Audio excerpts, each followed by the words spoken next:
Hai, Assalamualaikum warahmatullahi wabarakatuh. Selamat datang kembali di channel Vodcom. Pada cerita kali ini, kami akan membacakan sebuah cerita horor yang berasal dari thread Wahyu Arianten yang berjudul Kos-kosan Murah Berhantu. Cerita ini diangkat dari sebuah kisah nyata yang dialami oleh salah satu narasumber penulis. Cerita misteri ini menceritakan tentang pengalaman Supri yang mendapatkan kos-kosan murah di salah satu kota di tempat ia kuliah. Sejak hari pertama ia menginap di sana, ia sudah mendapatkan teror dari penunggu kos-kosannya itu. Ia seringkali mendapatkan teror itu, dan hingga suatu hari ia mendapatkan jawaban serta alasan kenapa makhluk yang menyeramkan itu ada di sana dan sering mengganggunya. Jika kalian ingin membaca cerita ini langsung dari sumbernya, silakan kunjungi dan follow akun Twitternya yang linknya sudah kami sertakan di deskripsi. Tentunya kami sangat mengharapkan bantuan dari kalian semua untuk mengembangkan channel ini dengan cara like video ini, subscribe, dan nyalakan lonceng notifikasinya agar kalian tahu video terbaru dari Vodcom. Dan tanpa berlama-lama, mari kita mulai ceritanya.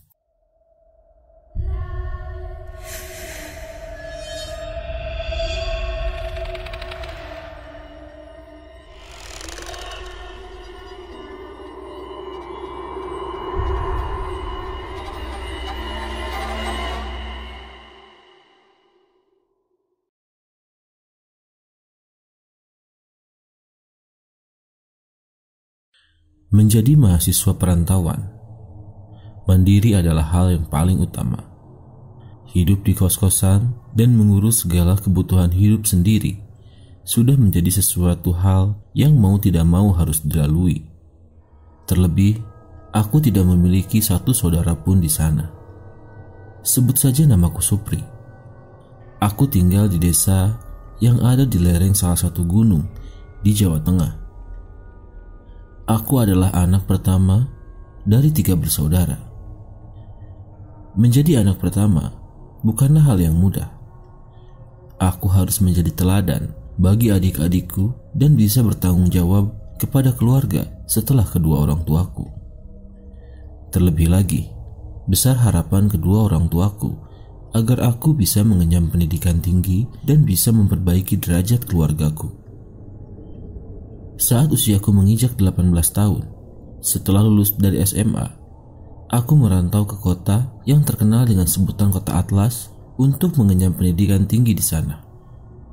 Alhamdulillah, aku diterima di salah satu kampus besar yang letaknya di pinggiran kota dan di dataran atas kota tersebut. Aku masih ingat, hari itu hari Kamis di bulan Juli. Namun aku lupa tanggalnya. Berbekal tas yang berisi pakaian dan segala kebutuhanku, serta berbekal restu kedua orang tua dan adik-adikku, maka aku beranikan melangkahkan kaki untuk menuntut ilmu di sana. Bapak ibuku menasehatiku sebelum melepaskanku berangkat. Nasihat layaknya orang tua kepada anaknya yang menjadi harapan besarnya nanti. Aku pun terus mengiyakan perkataan mereka dan berusaha mengingatnya dalam-dalam. Jangan lupa sholat. Kalau ada apa-apa, bapak dan ibu diberi kabar ya. Begitu ucapnya di akhir kalimat. Setelah itu, kucium tangan mereka sembari pamit untuk menuntut ilmu di kota sana. Pak, aku berangkat dulu ya. Assalamualaikum, usapku sambil menarik gas motorku. Dengan membawa motor tua milik bapakku dulu, aku memulai perjalananku melintas jalan Pantura yang teramat sangat panas. Hingga saat sampai, kutepikan kendaraanku, kubuka telepon genggam milikku. Lalu kucari kontak dengan nama Baskoro. Ya, dia adalah kawanku yang tinggal tak jauh dari rumahku di kampung. Dari Baskoro lah aku mendapatkan banyak informasi mengenai kota yang akan menjadi tempat hidupku beberapa tahun ke depan. Halo Pri, sampai mana kamu? Tanya Baskoro dalam panggilan telepon. 30 menit lagi aku sampai. Gimana soal kos-kosannya bro? Nanti bisa langsung ditempati nggak? Tanyaku. Ya, aku memanggil Baskoro dengan sebutan bro. Tenang aja Pri, nanti kita lihat aja dulu. Kalau cocok, ya sok tempatin langsung, pungkasnya. Selepas menutup panggilan, kembali ku selam motor dan menarik gas menuju kos-kosan Baskoro. Kota ini sangat panas sekali. Kendaraan lalu lalang juga sangat banyak. Aku hanya berpikir, semoga saja aku bisa betah hidup di kota ini. Pikirku di sepanjang jalan menuju kos-kosan Baskoro. Dan sesampainya di tempat Baskoro, hari sudah menjelang sore. Ternyata ia di sini kos sekamar dengan temannya yang satu jurusan. Mas, sapaku sambil tersenyum. Saya Supri mas, tambahku. Oh iya mas, saya Ipul, tandasnya. Ini kawanku dari kampung Pul, ucap Baskoro. Di situ aku hanya menghela nafas sebentar dan makan makanan yang sebelumnya Baskoro bungkuskan untukku. Saat itu, waktu menunjukkan pukul 15.30. Baskoro lantas mengantarku ke rumah kos yang sudah dicarikan untukku. Kali ini, aku membonceng Baskoro di belakang. Jelas, karena Baskoro yang mengetahui jalannya. Setelah 10 menit berjalan, Baskoro memberhentikan kemudinya tepat di depan rumah besar yang cukup mewah pada kala itu. Halamannya luas, dengan beberapa tanaman hias di depan rumahnya. Salah satu pagarnya tertempel tulisan "Terima kos-kosan" disertai dengan nomor teleponnya. Ini rumahnya bro, kos putra apa campur? Tanyaku. Iya, ini kos-kosan yang aku carikan untukmu. Kayaknya sih campur, sesuai kok dengan budgetmu, kata Baskoro. Serius, rumah sebesar ini? Jawabku dengan ragu. Karena kala itu, aku meminta Baskoro mencarikanku kos dengan budget tidak lebih dari 200.000. Emangnya dapat dengan uangku yang cuma 200.000? Tambahku. Iya, kemarin aku udah kesini. Soalnya ada katingku yang ngekos gak jauh juga dari sini, dan dia yang ngasih tahu, kata Baskoro. Agak lama kami berdua menunggu pemilik kos membukakan pintu gerbang rumahnya. Hingga akhirnya, seorang wanita renta keluar dari pintu rumah. Ia pun membukakan gerbang dan mempersilahkan kami berdua untuk masuk. Kamu yang kemarin ya mas? Jadi mau ngekos di sini? Tanya wanita tersebut. Oh iya Bu Asri, yang mau ngekos ini teman saya, ucap Baskoro. Oh, namanya Bu Asri. Dalam batinku, aku pun tersenyum kepadanya. Beliau langsung mengantarku melihat-lihat kamar kosnya. Beliau menuntun kami menuju belakang rumahnya. Ternyata kamar kos-kosannya berada di belakang rumahnya. Dari sini baru terlihat jika rumah ini memiliki cukup banyak kamar kos yang terdiri dari 2 lantai dengan beberapa fasilitas umumnya. Di antaranya 4 kamar mandi yang masing-masing 2 kamar mandi di atas dan di bawah, serta dapur umum yang biasa dipakai oleh penghuni kos bersama. Beliau lalu membawaku ke lantai 2. Tangga di sini bentuknya melingkar, jadi aku harus berputar 2 kali atau 3 kali menaikinya untuk sampai ke atas. Monggo mas, dilihat-lihat dulu kamarnya, ucapnya sesaat setelah membukakan pintu kamar bertuliskan angka 7. Semuanya terlihat normal dan seperti kos-kosan pada umumnya. Tidak ada yang aneh dan terlihat janggal saat itu. Yang janggal hanyalah harga sewa kos ini yang menurutku cenderung lebih murah dari kos-kosan seukurannya yang lain. Berapa sebulannya bu? Tanyaku basa-basi. Ah mas, 200.000 saja. Sudah termasuk gratis listrik sama air, jawabnya. Aku menelan ludahku sendiri. Aku kaget dengan harga sewanya yang murah dengan disertai fasilitas yang cukup memadai. Tidak perlu memakan waktu lama. Aku pun langsung menyetujuinya dan langsung akan tinggal di kos ini mulai hari ini juga. Ini bu uang sewanya, ucapku sambil menyerahkan 2 lembar uang berwarna merah kepadanya. Iya mas, makasih ya. Silahkan, kalau mau masak dapurnya ada di lantai 1 dan kamar mandinya di ujung sana. Kalau ada apa-apa bilang Bu Asri aja. Rumah ibu yang di depan itu, pungkasnya. Selepas itu, beliau langsung turun dan kembali ke rumahnya. Aku pun langsung membereskan semua barang-barangku. Dibantu dengan Baskoro, aku membersihkan dan merapihkan satu persatu barang yang kubawa. Saat itu, tak terasa maghrib pun datang. Aku mengantarkan Baskoro pulang ke kosannya terlebih dahulu. Dan aku langsung kembali lagi ke kos-kosanku sendiri karena seharian aku belum beristirahat. Kamarku berukuran sedang, tidak besar dan juga tidak terlalu kecil. Di dalamnya sudah ada kasur, 1 lemari, dan kipas angin yang sudah tertempel di dinding. Sesampainya aku di kos, aku menyempatkan untuk mandi sebelum beristirahat. Letak kamar mandi sendiri berada di ujung lantai 2 dan jaraknya 3 kamar dari kamarku. Dengan membawa handuk dan perlengkapan mandi, aku keluar kamar dan menuju kamar mandi. Mataku sambil melihat ke semua arah, melihat keadaan di sekitar rumah ini. Aku memperhatikan satu persatu kamar yang ada di lantai 2, karena sejak tadi belum ada yang terlihat batang hidungnya sama sekali. Semua kamar dalam keadaan gelap dan tidak ada suara dari dalam kamarnya. Apa aku sendirian saja di lantai 2 ini? Tanyaku dalam hati. Tapi gak mungkin. Tapi kok gelap semua ya kamarnya? Kok sepi? Gejolak batinku dalam hati.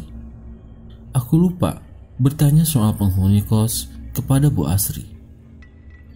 Saat itu, aku mengalihkan pikiranku.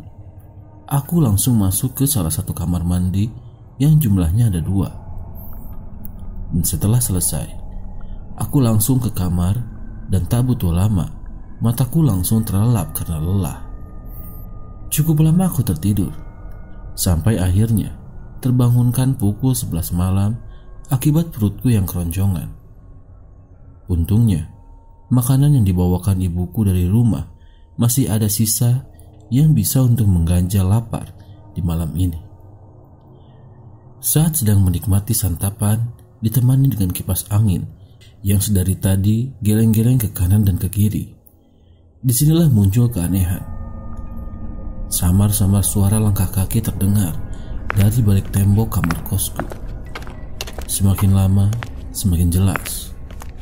Itu artinya langkah itu sedang menuju ke lantai 2. Akhirnya ada penghuni kos lantai 2 juga yang datang. Batinku dalam hati. Tapi di sini aku tetap di kamar. Rencananya, aku akan menyapanya besok pagi saja, karena ini sudah larut malam. Suara daun pintu yang dibuka pun terdengar di telingaku. Kalau dari suaranya sih, kamarnya berada di paling pojok yang paling dekat dengan kamar mandi, pikirku. Tak lama dari situ, saat aku tengah main game di HP, tiba-tiba telingaku mendengar suara perempuan tertawa dengan kencang terbahak-bahak. Pikirku, suara itu berasal dari orang yang baru saja datang. Tapi, belum lama otakku berpikir positif dari kejadian barusan. Suara tawa yang dari tadi terdengar jelas, tiba-tiba berubah menjadi suara tangis yang begitu lirih dan pelan. Rasa penasaranku pun tiba-tiba memuncak. Aneh, cepat sekali berubahnya. Lantas, aku bangun dan menempelkan telingaku ke belakang pintu agar pendengaranku semakin jelas. Ya, ternyata tidak salah lagi. Itu memang suara tangisan perempuan. Seketika, aku bingung dengan apa yang harus aku lakukan. Apakah aku harus keluar dan melihat apa yang sedang terjadi di sana, atau membiarkannya? Perasaanku berkecamuk saat itu. Rasa takutku pun memintaku agar tetap diam di dalam kamar saja. Tapi rasa penasaranku semakin tinggi. Meski rasa takut juga menyelimutinya, otakku tidak kehabisan akal. Aku menggeserkan sedikit posisi tubuhku, dan sekarang aku berada di balik jendela kamarku dan hanya dibatasi oleh kain gorden yang menggantung. Kuintip perlahan dari celah yang kubuka. Kuperhatikan dengan seksama keadaan di luar dan di kamar yang kuduga kuat, kamar milik perempuan yang belum lama datang. Meski kamarnya tidak terlihat karena posisinya sejajar dengan kamarku, tapi lantai di depan kamarnya terlihat dari sini. Dari sini tidak ada yang berbeda jika dilihat dengan mata. Tidak ada apapun di sana. Secercah cahaya pun tidak ada yang dipantulkan dari dalam kamarnya. Lantas, suara itu berasal dari mana? Melihat ini, aku semakin penasaran dengan dari mana suara itu berasal. Maka saat itu, aku membulatkan tekadku dan kukumpulkan keberanianku dengan singkat untuk meraih gagang pintu dan membukanya perlahan. Ya, aku membuka pintu itu. Sekarang, yang harus aku lakukan adalah melangkah pelan-pelan keluar dan mencoba melihat keadaan. Dan saat sudah sampai di luar, mataku melihat ke arah kamar pojok. Lalu kutajamkan lagi pendengaranku. Dan suara tangis itu masih ada kala itu. Suaranya sangat pelan dan lirih. Aku semakin yakin itu berasal dari kamar ujung. Tapi setelah aku melihat kamar itu dalam gelap, seperti tidak ada orang yang ada di dalamnya. Aku berdiam sejenak memikirkannya. Angin malam tiba-tiba berhembus menyentuh pori-pori kulitku, sehingga membuatku merinding seketika. Seketika itu pula, aku masuk ke dalam kamar dan menutup pintu. Aku langsung merebahkan badanku di atas ranjang yang baru kutiduri beberapa jam itu. Di antara rasa takut yang menyelimuti, aku berusaha berpikir jernih. Barangkali suara itu berasal dari penghuni kos di lantai bawah. Tapi aku baru ingat kalau malam ini adalah malam Jumat. Rasa-rasanya susah sekali untuk tidak berpikir negatif di posisi ini. Aku berusaha memejamkan mataku untuk tidur malam ini. Beruntung, rasa lelah yang masih menempel membuatku mampu tertidur dengan cepat. Malam itu adalah malam pertama yang cukup menegangkan di kos-kosan ini. Paginya, aku bangun pagi-pagi. Kuawali dengan 2 rakaat subuh untuk menjalankan kewajibanku sebagai makhluk yang diciptakan di dunia ini. Belum ada aktivitas ke kampus hari ini. Ospek kampus akan dimulai hari Senin. Karena berada di dataran tinggi di kota ini, membuat daerah kos-kosanku berasa sejuk saat pagi hari. Dingin-dingin gini gak lengkap nih kalau belum ngopi, pikirku. Mungkin aktivitas ini menjadi aktivitas rutinku tatkala di pagi hari. Setelah aku mengambil kopi hitam saset berlogo kapal yang sedang berlayar dan dengan membawa 1 gelas yang sengaja kubawa dari rumah, aku berjalan menuju dapur. Oh iya, aku ingat dengan kejadian semalam. Aku menyempatkan diri ke depan kamar kos yang kucurigai sebagai tempat kos dari perempuan semalam. Tapi anehnya, pintunya masih tertutup rapat. Apa dia sudah keluar lagi ya? Tapi kan ini masih jam 6 pagi, pikirku. Di depannya pun tidak ada sepatu atau sandal yang menandakan ada orang di dalam. Apa sandalnya di dalam ya? Pikirku masih mencoba positif. Tapi kamar yang berada tepat di sampingku sekarang malah seperti ada orang di dalamnya. Karena terdengar suara kipas anginnya dari dalam. Karena belum mendapat jawabannya, aku memutuskan ke bawah untuk menyeduh kopi hitam favoritku. Di bawah sudah ada beberapa penghuni kos yang terlihat. Penghuni kos baru ya? Tanya salah satu orang yang sedang mencuci motornya di depan. Iya mas, baru kemarin datang dan kamarku di atas mas. Oh iya, panggil saja namaku Supri mas, tambahku sambil memperkenalkan diri. Oh, pantas saja, aku nggak tahu datangnya kemarin. Namaku Chandra. Mahasiswa baru di universitas itu ya? Tanyanya. Iya mas, jawabku sambil menyeringai. Setelah mengobrol panjang lebar, ternyata dia juga mahasiswa satu kampus denganku dan sudah masuk tahun ketiga di sana. Aku memanggilnya Mas Chandra dan dia adalah teman pertamaku di kos-kosan ini. Saat menunggu air mendidih di dapur, kulihat satu persatu penghuni kos bawah mulai menampakkan batang hidungnya. Ternyata ada dua perempuan juga di sana. Namanya Mbak Siswi dan Mbak Agil. Di hari kedua, mereka bertiga yang sudah kukenal. Di atas, di depan kamar, sambil menikmati kopi, sambil melupakan kejadian semalam, dan masih ditemani sejuknya udara pagi dan hangatnya cahaya mentari pagi ini. Sampai akhirnya, aku mendengar suara gagang pintu yang dibuka. Ternyata, dari sana keluar seseorang dari samping kamarku. Ternyata dia namanya Mas Ari, pemuda yang bekerja tidak jauh dari sini. Hari berikutnya, aku jalani di kos ini.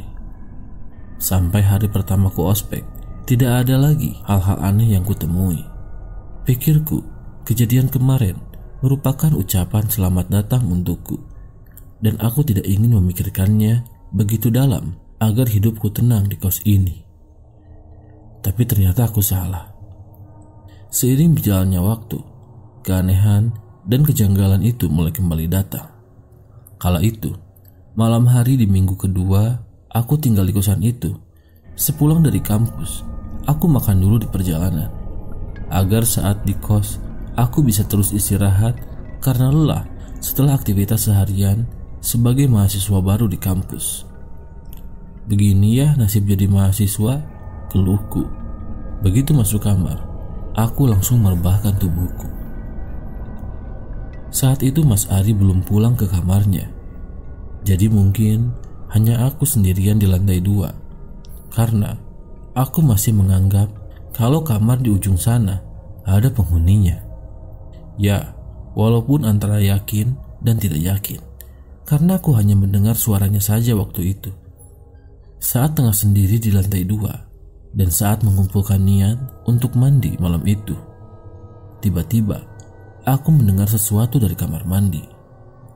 Suara air seperti ada orang yang sedang mandi disertai dengan suara keran yang menyala. Seketika aku bangkit dari tidurku, mendengarkan dengan seksama suara itu. Bisa jadi aku salah dengar. Aku lupa persis itu jam berapa, tapi yang pasti malam itu belum lebih dari jam 10 malam.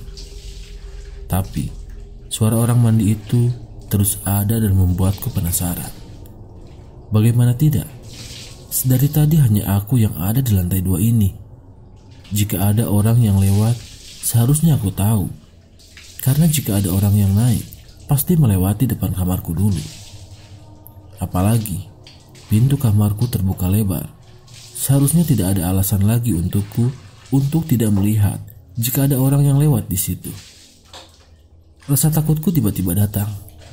Kali ini, aku memilih untuk tetap diam di kamar dan menutup pintu rapat-rapat. Aku membuka sedikit kain gorden di jendela, agar jika ada orang lewat, maka aku bisa melihatnya.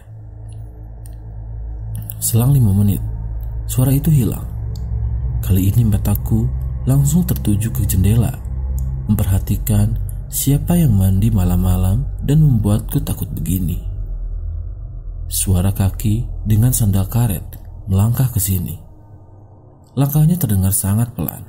Degup jantungku menguat seiring dengan suaranya yang semakin jelas dan semakin dekat. Dan aku melihatnya sekarang. Seseorang perempuan dengan rambut panjang menjuntai sampai bahu, mengenakan pakaian warna hitam, lewat di depan kamarku dengan sangat pelan sekali.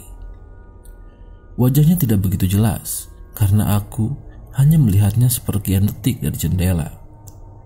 Tapi yang paling aku ingat adalah baunya yang wangi sekali. Bahkan lebih wangi dari bau parfum yang pernah aku cium selama ini.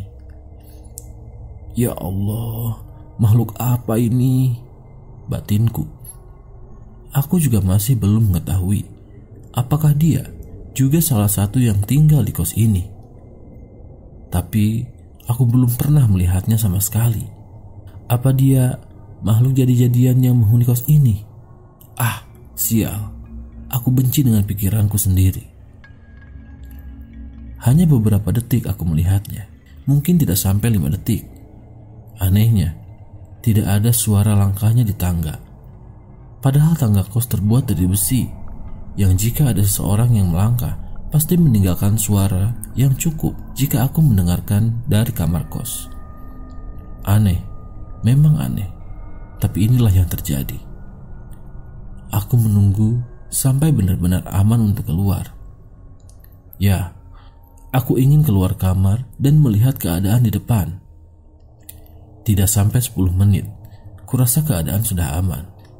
Akhirnya aku bangkit dan keluar kamar. Aku memperhatikan dari ujung kamar mandi hingga tangga. Namun tidak ada bekas tapak kaki basah di situ. Aku merasa janggal dengan ini. Maka aku memberanikan diri melangkahkan kaki ke kamar mandi. Karena jika belum lama ada yang mandi, pasti lantai kamarnya masih basah. Begitu pikirku.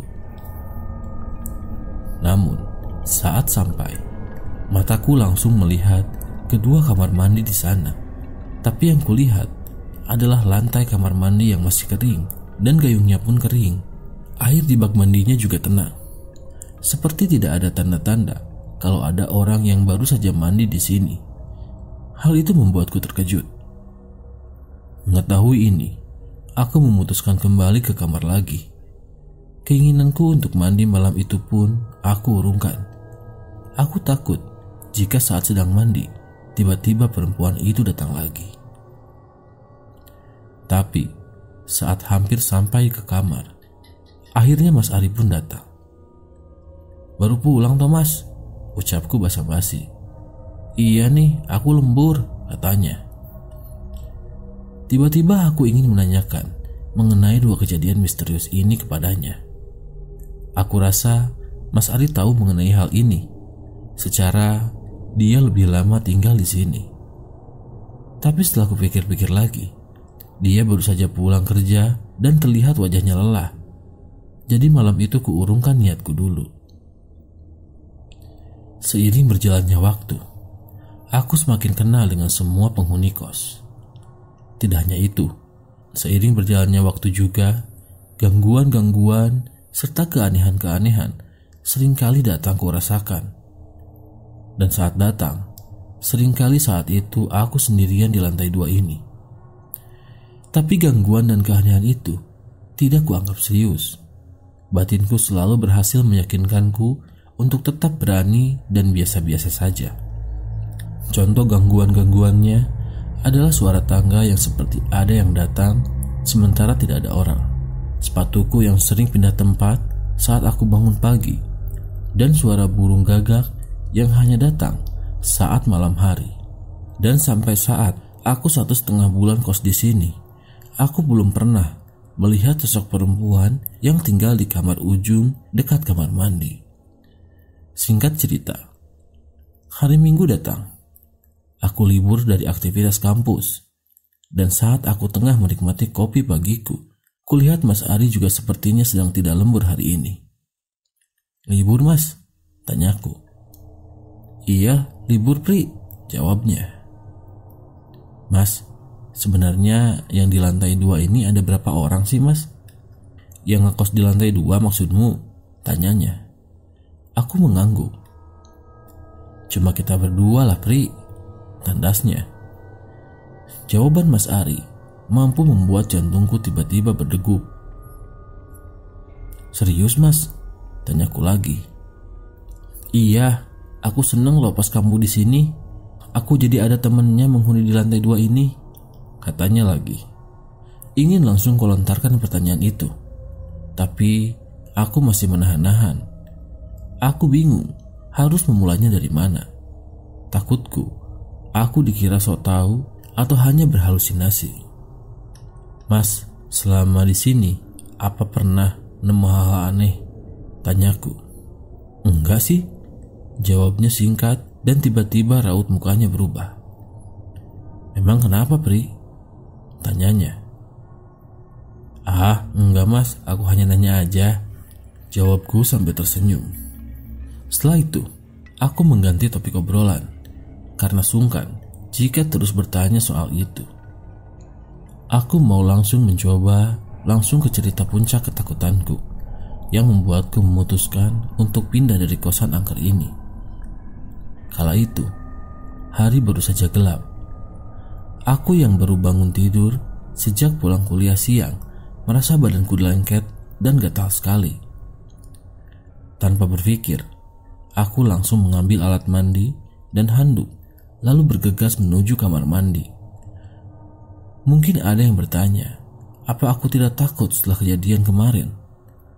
Jawabannya tentu saja aku takut. Tapi keberanian dan mentalku masih ada untuk menepis segala ketakutan yang datang. Hingga pada saat ini, keberanianku hampir hilang seluruhnya dan tergantikan dengan gelapnya ketakutan yang teramat sangat.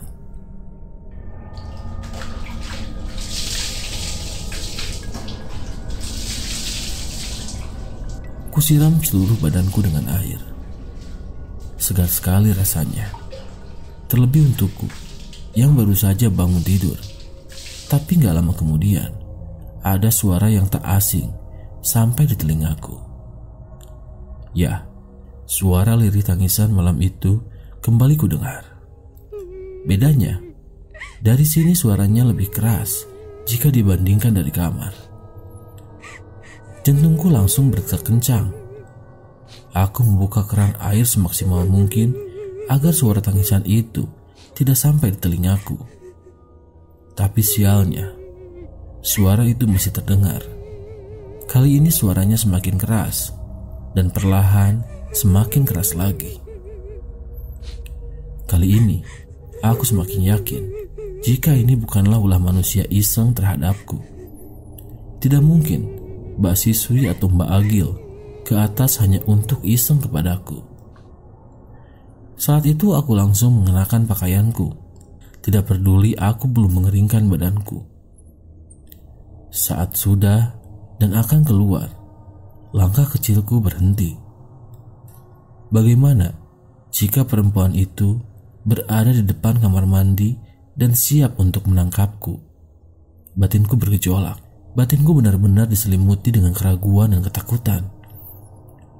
Aku tidak mungkin terus bertahan di kamar mandi sampai dia menghilang. Apalagi ini baru saja gelap. Kalau kata orang tua dulu, inilah waktu yang tepat untuk hal-hal gaib datang menghampiri manusia. Terlebih lagi, ini adalah kamar mandi, tempat di mana mereka senang untuk bersemayam. Butiran keringat sebesar biji jagung menetes deras dari balik bajuku, bercampur air yang sejak tadi tidak kukeringkan. Aku menghela nafas berkali-kali agar aku tetap tenang. Tapi tetap saja, aku tidak bisa tenang. Siapa juga yang bisa tenang dalam posisi seperti ini? Saat aku memantapkan hati dan memberanikan diri untuk keluar, tiba-tiba suara tangis itu berubah menjadi suara tawa melengking yang sangit saat didengarkan. Suara itu keluar seiring dengan pintu kamar mandi yang sudah kubuka sedikit. Aku semakin terperanjat ketakutan mendengar itu. Suara perempuan yang sering waktu kecil kugunakan dulu saat hendak menakut-nakuti teman sebayaku. Ini gak salah lagi. Ini bukan manusia. Demi sialan, kenapa harus aku? Gerutuku dalam hati. Pada detik ini, aku langsung membuka pintu dan berlari menuju kamarku. Namun, saat sudah berada di depan pintu kamar, kepalaku refleks melihat ke arah kamar mandi. Dan di saat itulah, untuk pertama kalinya, aku melihat wujud dari sumber suara itu. Aku melihat sosok perempuan mengenakan gaun hitam sedang berdiri tepat di depan kamar mandi dengan rambut panjang terurai, wajahnya pucat dengan matanya yang hitam dengan mimik yang pasti sangat seram. Lagi-lagi, dia tertawa cekikikan sambil menatap dengan tatapannya yang tajam. Aku langsung masuk ke kamar dan bersembunyi serta mengunci pintu dari kamar. Di balik sarung yang kupakai untuk selimut, suara tawa cekikikan itu terus ada dan semakin dekat. Sakit sekali telingaku mendengarkan itu. Hingga tiba-tiba suara itu hilang. Aku pun sedikit lega. Tapi tiba-tiba hantaman keras terdengar dari balik pintuku. Aku semakin takut. Segala doa yang kubisa aku panjatkan, memohon perlindungan kepada Dia yang maha segalanya. Hantaman itu berulang berkali-kali hingga sampai suara itu hilang dan suara langkah kaki dari tangga muncul. Ternyata Mas Ari datang. Saat itu, aku bagai diguyur air es di tengah gurun yang sangat panas. Aku bersyukur saat itu pula aku membuka HP dan menelpon Baskoro. Nama dialah yang langsung ku ingat saat itu. "Bro, di mana bro?" "Aku di kos," jawabnya. "Aku kesana sekarang," ucapku singkat dan langsung mematikan HP. Aku membawa sebagian pakaian dan perlengkapan untuk kuliah besok. Aku langsung turun dan aku berencana untuk menginap di kos Baskoro malam ini. Saat di depan gerbang, aku melihat Bu Asri berada di depan rumah yang melihatku saat aku keluar. Aku tersenyum padanya untuk sekedar menyapa. Saat tiba di tempat Baskoro, "Sialan, kamu carikan aku kos begitu, pantas saja murah," makiku kepada Baskoro. "Loh, ada apa? Aku kenapa?" tanyanya. "Jangan pura-pura deh, kosan itu banyak setannya. Berkali-kali aku kena diganggu di sana," ucapku. "Hah? Serius? Aku nggak tahu, Pri," jawabnya. Singkatnya, Baskoro juga tidak mengetahui cerita di balik kosan itu. Baskoro lalu meminta maaf kepadaku untuk kejadian itu. Malam ini aku menginap di kamarnya, bertiga dengan teman sekamarnya. Entah sampai kapan di sini. Paling tidak aku pergi dulu dari kosan-kosan laknat itu, pikirku. Selang 2 hari, aku memberanikan diri kembali ke kosanku sendiri. Kali ini, aku mau mencari tahu tentang kosan ini dengan cara bertanya kepada ibu-ibu warung yang tidak jauh dari rumah kosku. Sebut saja namanya Bu Laksmi. "Bu, aku pesan yang biasa ya Bu," ucapku, karena dia sudah hafal pesananku. Setelah makan, aku memulai percakapannya.